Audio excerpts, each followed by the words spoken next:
జన్యాలు తప్ప మంచిగా సమాధానం చెప్పే పరిస్థితి లేదు. 2020లో ఒక్క నివర్ తుఫాన్కి 17 లక్షల ఎకరాల్లో పంటల నష్టం జరిగాయి.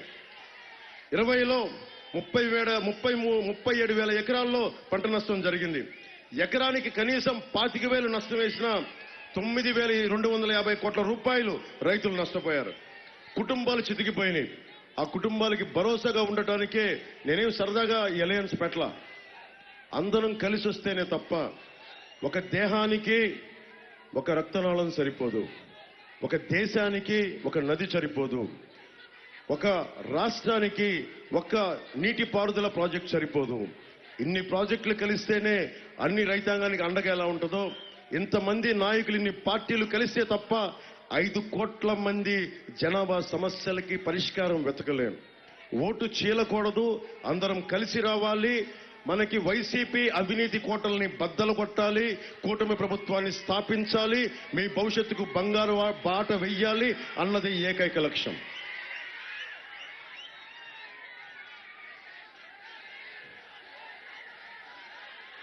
తెలంగాణలో ఒకప్పుడు వరి లేని తెలంగాణ రాష్ట్రంలో వరి సాగు పెరుగుతూ ఉంటే ఆంధ్రాకి అన్నపూర్ణ అయిన మన ఆంధ్ర ఒకప్పుడు మనకి మన వరికి ఇది అన్నపూర్ణ అంటాం మన ముఖ్యంగా మన గోదావరి జిల్లాలని.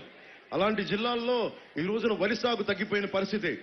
దాదాపు 46 లక్షల ఎకరాల్లోనే సాగింది, ఒకప్పుడు 58 లక్షలు. దానివల్ల 12 లక్షల ఎకరాల్లో మనకి దిగుబడి లేదు. క్రాప్ హాలిడే హరీష్ గారు పక్కనే ఉన్నారు. కోనసీమ రైతాంగం క్రాప్ హాలిడే ప్రకటించింది. క్రాప్ హాలిడే ప్రకటించడం ఏంటి? మేము మద్దతు ధర లేదు, మేము చచ్చిపోతున్నామని రైతాంగం నిరసన తెలియజేయడం, స్ట్రైక్ లాకౌట్ లాగా. సో దీనికి పరిష్కారం ఏంటి? వైఎస్ జగన్ కి వైసీపీకి పొలిటికల్ హాలిడే ప్రకటించడం అదొకటే పరిష్కారం. పొలిటికల్ హాలిడే ప్రకటించడం అంటే ఇక్కడి నుంచి తీసుకెళ్లి తన్ని తగలేయటం. వారిని నా కోరిక ఏంటంటే ప్రతిపక్షంలో కూడా ఉండకూడదు, అంత బలమైన మెజారిటీ ఇవ్వండి ఒక్కొక్కరికి. ప్రతిపక్షానికి కూడా అర్హత లేదు వాళ్ళకి.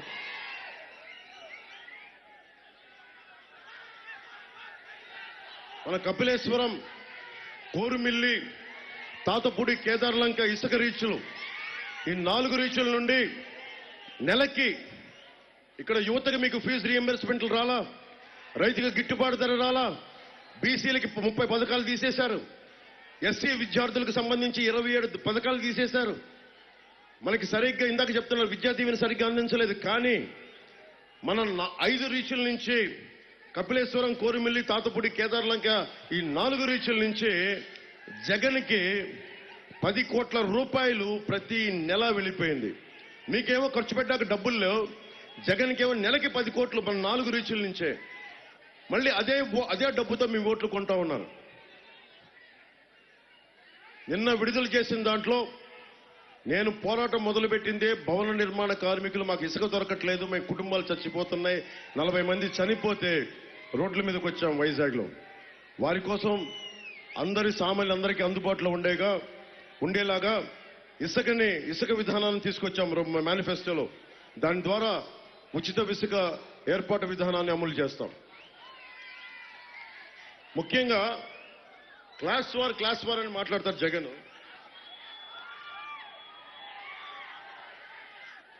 క్లాస్ వార్ అని మాట్లాడతాడు జగన్. ఒకప్పుడు ఇసుక రీచుల్లో బోట్లల్లో పడవల మీద ఇసుక వేసుకొచ్చి అమ్ముకునే ఒక సౌకర్యం ఉండేది.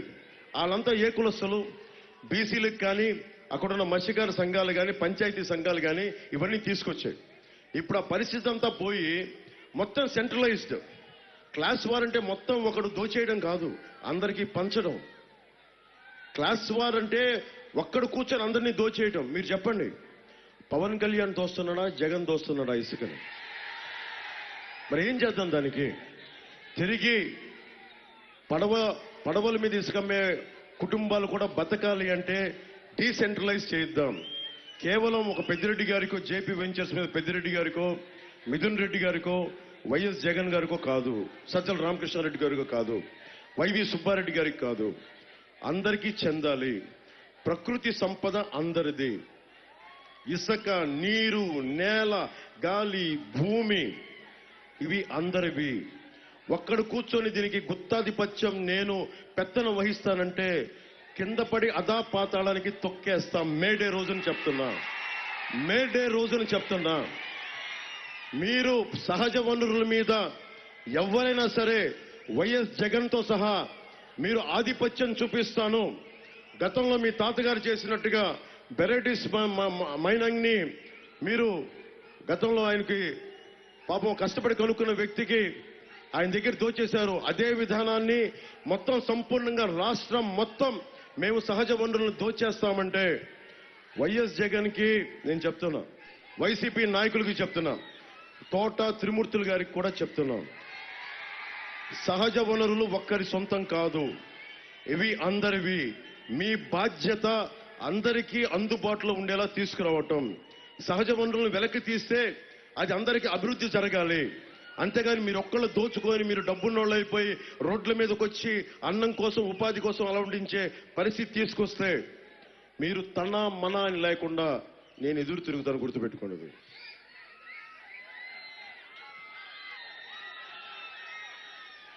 ఒక ఎమ్మెల్యే, రాజకీయ నాయకులు ఏ ఊర్లో అయినా కావచ్చు, మన మండపేటలో కావచ్చు, విజిలెన్స్, రెవెన్యూ శాఖ, విజిలెన్స్ శాఖ, మైనింగ్ శాఖ, నీటిపారుదల శాఖ, ఇన్ని శాఖలు నిద్రపోతే తప్ప ఇసుకని దోచేయడం వల్ల కాదు.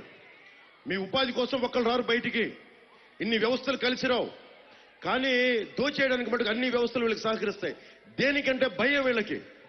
నేను ఎందుకు పెట్టాను జనసేన పార్టీ? అరే ఇంతమంది యువతున్నారు, ఒక ఎమ్మెల్యేకి భయపడతారా మీరు? ఒక ఎమ్మెల్యేకి, ఒక రాజకీయ నాయకుడికి భయపడతారా మీరు? అరే మన దగ్గర దమ్ము లేకపోతే ఎట్లా? ధైర్యం లేని సమాజం ఎందుకు? చచ్చిపోవడం బెటర్ కదా. ధైర్యం లేని సమాజం చచ్చిపోతుంది. నేను మీ గుండెల్లో ధైర్యం నింపడానికి వచ్చాను. మీ ప్రాణానికి నా ప్రాణం అడ్డు. ఒక్కడు మాట్లాడితే, ఒక్కడు ఎదురు తిరిగితే రోడ్ల మీదకి వచ్చిన వాడిని. ఎస్టీల ఆడబిడ్డ 14 ఏళ్ల సుగాలి ప్రీతి రోడ్ల మీద పాప అడ్డగోలుగా చంపేస్తే కర్నూలులో రోడ్ల మీదకి 1,50,000 మంది జనంతో రోడ్ల మీద బల ప్రదర్శన చేసిన వాడిని. కౌలు రైతాంగానికి నిలబడ్డవాడిని, భవన నిర్మాణ కార్మికులకు నిలబడ్డవాడిని, పోలీస్ కష్టాలకి నిలబడిన వాడిని. ఉపాధి ముఖ్యంగా యువత భవిష్యత్తు మీది, భవిష్యత్తు మీది. చేతి కర్ర అవసరం వచ్చినప్పుడే తాతకి మనవడ అవసరం తెలుస్తుందంట. ఈ రోజున నాకేం కాదు, నా కొడుకు నేను చూసుకుంటా, అది స్వార్థం. అది ఎవడైనా చేస్తాడు. ఏ తండ్రైనా తన కొడుకు కోసం, తన బిడ్డల కోసం చేయడం సహజం. కానీ ఏంటి, చెట్టు ఏం చేస్తుంది? ఈరోజు నీడ లేదు, నన్ను మలమల మాడిపోతా ఉన్నాం. అదే ఒక చెట్టు నీడ ఉంటే అది నీడను కల్పిస్తుంది. ఒక నది తాలూకు మూల లక్షణం ఏంటి? దాహం తీర్చి పంటలు పండించి మన ఆకలి తీర్చాలనే కదా. దశాబ్దం నుంచి పవన్ కళ్యాణ్ లక్ష్యం ఏంటి? మీ కష్టాలకి తన భుజం కాయాలనే కదా, తన భుజం ఇవ్వాలనే కదా, మీ కష్టాల్లో కొంచెం నిలబడాలనే కదా. ఇదే చెప్తున్నాను మీకు, నేను మీకు అండగా ఉంటాను. ద్వారంపూడి చంద్రశేఖర్ రెడ్డి అక్కడ కాకుండా ఇక్కడ కూడా వచ్చి మనకి మండపేట పబ్లిక్ స్కూల్లో ఇద్దరు పార్ట్నర్స్ మధ్య గొడవ, అది వస్తే 100 మంది రౌడీలు వచ్చి స్కూల్ని మూయించేశారు. అది కూటమి ప్రభుత్వం వస్తే ఇలా జరుగుద్దా? పవన్ కళ్యాణ్ లోపల అసెంబ్లీలో ఉంటే జరుగుద్దా? మీరు ఊహించండి. తొక్కి నార తీసేస్తాను ఒక్కొక్కడికి.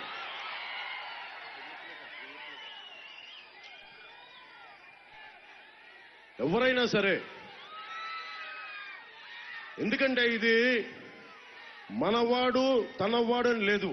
అన్యాయం జరిగినప్పుడు మనం తిరగబడకపోతే, మేడే రోజుని చెప్తున్నా, మార్టిన్ నిమోలర్ అనే ఒక ప్రీస్ట్, ఆయన చేసింది హిట్లర్ రాజకీయం మనకి అధికారంలోకి రాకముందు ఇలాగే రోజు ప్రజల మధ్య తిరుగుతున్నప్పుడు ఆయన మనవాడు అని చెప్పి వచ్చి భుజాల మీదకి ఎత్తుకున్నాడు హిట్లర్ని. హిట్లర్ వచ్చి అందరినీ కాలు రాశాడు. ఆయన వచ్చి అన్నాడు, ఆయన సోషలిస్టులను చంపేశాడు, హిట్లర్ వచ్చి కమ్యూనిస్టులను చంపేశాడు, జ్యూస్ని చంపేశాడు, ట్రేడ్ యూనియన్ని చంపేశాడు. ఆఖరికి ఎవడైతే అండ భుజం కాశాడో మార్టిన్ నిమోలర్ను కూడా జైల్లో పెట్టాడు.